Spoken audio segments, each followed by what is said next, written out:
The land that you standing or lying down on is accelerating now. Can you feel it?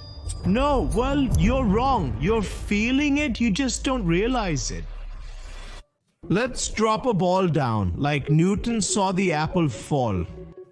The ball is falling down according to Newton's law because gravitational force is attracting the ball towards the earth. Because for Newton, gravity is force, but according to Einstein, gravity is not a force, and if it is, then Newton should prove it and show how this force is being created, which Newton never proved. Let's test this with the help of an experiment to see if this is true or not, with the help of a bottle. I have made 4 slits in this bottle through which the water is falling down. And if Einstein is correct, then I will drop this bottle just like this. This inertia will come into play so that the water and the bottle will become weightless and the water will stop falling. So get ready for...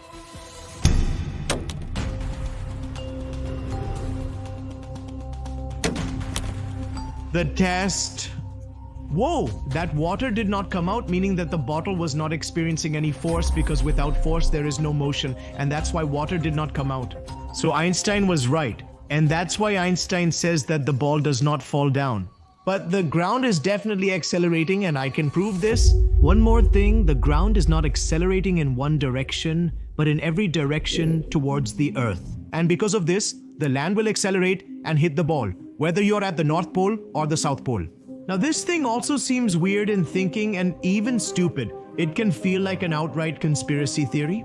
Now this is the explanation of one of the most genius scientists in the world, which has also been experimentally proven. Understanding this is a bit complicated and confusing. But today I will explain to you in a very simplified way along with the major points of Einstein's theory. First, why does it seem so complex to hear that the ground is accelerating and not the ball? Because we were taught the explanation of Newton's law since childhood, so the explanation of Newtonian makes sense to us. And new ideas give us a headache at first, because our brain is tricking us into believing that it is a lie. But remember, everything that seems common sense is not always true. And in doing so, the laws of Newton were repeatedly proven wrong, knowing that something was incomplete. So in Einstein's theory, how is the ground accelerating? Well, this is Earth. Well, this means that around its mass, space-time, which bends 3 dimensions, is curved or bent. In Einstein's model, only mass and energy can curve space-time, which is fundamentally the same thing as the E is equal to mass times the speed of light square equation. Now, what exactly is happening in these curved parts? Well, this curved part is a gravitational field, under whose influence any object will bend towards the Earth when it comes. Point to note is, only their path's direction will change. There will be no force on it. According to Newton, when an object enters the gravitational field from its axis, a force is applied to it. They are drawn towards Earth. Imagine a spaceship that is far away from the Earth's gravitational field. So what would happen to this object with Einstein's equation? Well, there are 2 ways this spaceship can go. Either our spaceship is accelerating, meaning there is some force on it, or it is just floating in space. Case 1, let's assume it's just floating in space, meaning there is no acceleration or force on it. So this would be an inertia, right? But here comes an interesting thing. According to Einstein, the meaning of inertia is sinking in space-time at the speed of light. Point to note is, there is a difference between space in space-time and space itself. Keep this in mind, otherwise you won't understand anything. So, the objects that are floating in space, they are in a free fall state in space-time at the speed of light, and are always falling along a straight path, what we call a world line. Now look at this in the graph of space-time. How does it look? Now in the case 1, because our spacecraft is not accelerating. This means that it is not moving forward in the space dimension. So it will naturally move forward in the time dimension at 100% speed. And in case 2, let's say if that spacecraft starts to accelerate at a speed of 1 lakh km per second, then it will start generating velocity in the space dimension. Right. Now its velocity in the time dimension will start to slow down. And this is where the concept of time dilation comes in. That by accelerating in the space dimension, time slows down. So here, the point to note is that whatever may happen, but the velocity or speed of an object is always distributed in the space and time dimension and it always travels at the speed of light in space-time. One more point to note is that for Einstein, acceleration is nothing but deviation from a free fall, okay? Now think why Einstein says that every object is traveling in space-time at the speed of light. Why? Can you answer? Well, it's very important to answer such complex questions that you have a clear understanding of your science fundamentals. Of course, in all my videos, I try to simplify science to the utmost detail so that a child from commerce or arts background can also intuitively grasp these concepts. Now, thinking about our topic, why does Einstein say that every object is traveling in space-time at the speed of light? This is purely based on the equation. Because the speed of light, the speed limit of our universe, this is literally the maximum speed capacity of the entire space-time field. Because light particles, photons are massless, in this case, light is also a special element in special relativity. Now let us talk about one more interesting and very important phenomenon. Focus on case 2. Let's say now you are traveling inside this spacecraft. Now pay attention. Until you start your boosters in your spacecraft and don't give acceleration, until then you will feel weightless. Agreed. But as soon as acceleration starts, the floor of the spacecraft will come under your feet. Your orientation will change and you will start to feel your weight. Now Einstein proved this in his equivalence principle. Through the equivalence principle, this is the same gravity that we experience on our Earth. Point to note is not similar, but exactly the same. If that spacecraft could exactly accelerate at 9.8 meters per second squared, then we would feel exactly the same as on Earth. What I mean is not that the spacecraft is experiencing the same gravity as Earth, but that it feels the same gravitational pull. But that's not the case. And the key point here is that we feel this gravitational force on our bodies. The perceived acceleration is an illusion. While it appears fake, actually the Earth is accelerating. And today we will delve into this concept to understand how is it happening.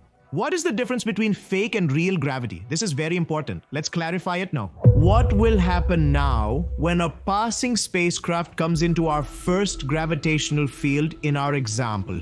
Well, a curved path will come along with it. Even if it were to travel straight, it would bend towards the center of the Earth. Point to note is, Earth is not exerting any attractive force on that spacecraft. Rather, it is letting that object go on its own, but due to the mass of the Earth, there is a curvature in space-time, in which that object is moving in its own free-fall motion. There is no force, just the direction of that object's motion has gone towards the Earth because of curvature. Now, if we come to a very important level on this point, where some people, they get confused. That is the two things that are fake gravity's attraction, and second one is real gravity. Look, when we drop a ball on the ground from the height of Einstein's theory, the ground does not pull it down with an acceleration of 9.8 meters per second squared. But there is another phenomenon taking over, which we often confuse with gravity. And understanding the minute difference between the three important elements is very important. 1 curvature, 2 gravity, 3 apparent gravitational attraction, or again fake gravity. Newton's gravity and apparent gravitational attraction were the same, and Newton described gravity as a force. According to Einstein, curvature and gravity are the same, and the apparent gravitational attraction, which makes the ball fall down, is different. It's just an illusion. A fake force. We understood this from the concept of the equivalence principle, which Einstein gave in 1907.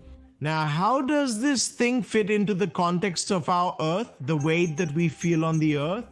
If this is due to the acceleration of Earth, then how can it accelerate in the same direction? Why doesn't the Earth blast? That is how we come to some mind-boggling concepts. Grasp this attentively, because its minute details are very important to understand. Look, the space around the Earth has become warped or curved. It's an area of compression. The curve created by the Earth's center of mass, the gravitational field, is trying to collapse the Earth in 4-dimensional speed. Like black holes, they collapse in themselves due to their mass.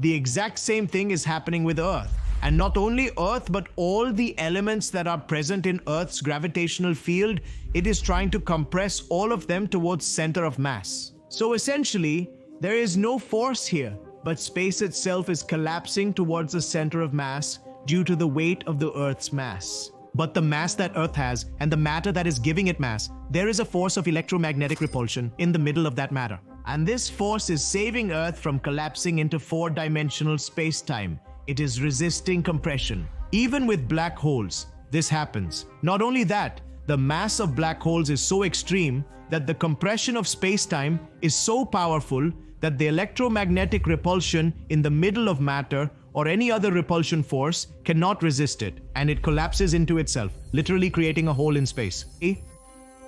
A black hole is essentially a star that could not save itself from its own gravitational compression.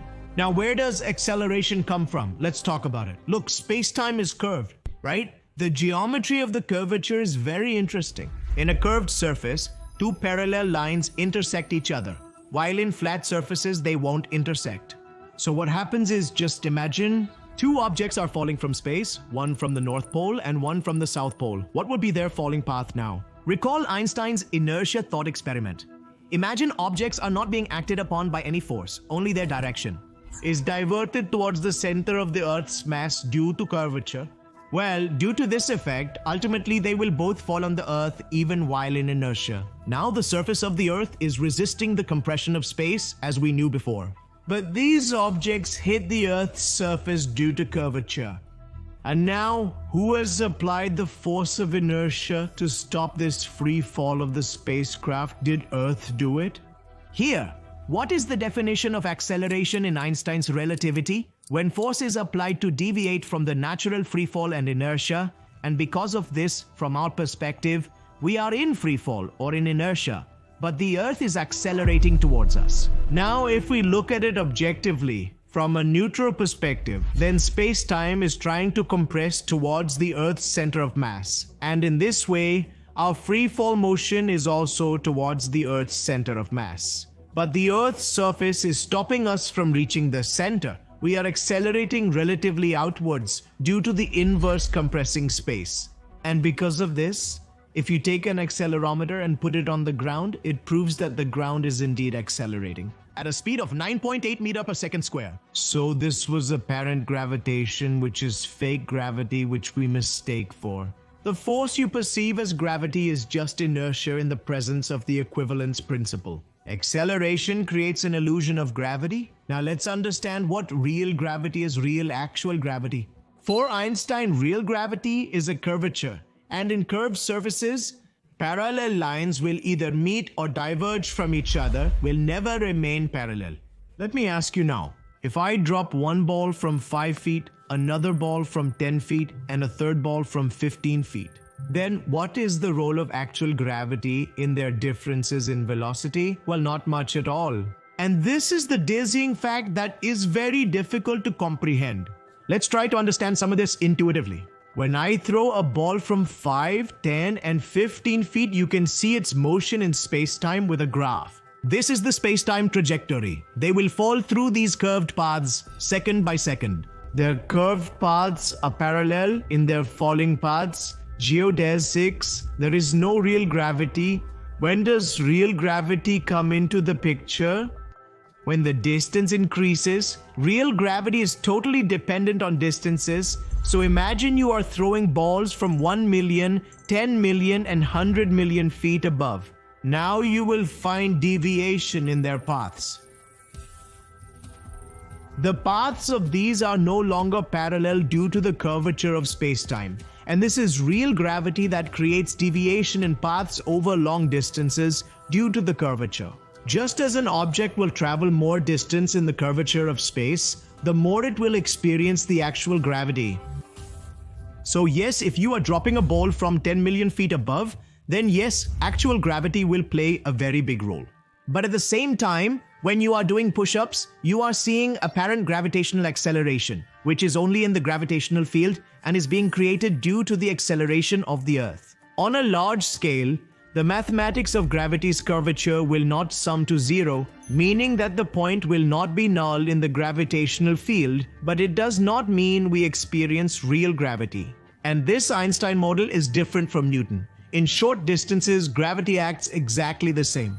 As Newton predicted, it's a straight attractive force. But in long distances, the mathematics of real gravity be added due to curvature, to accurately and precisely describe the paths of objects.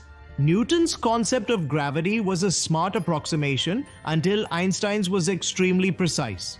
So yeah, we are also affected by the curvature in the gravitational field just because the distance is less. This is mind-blowing, right?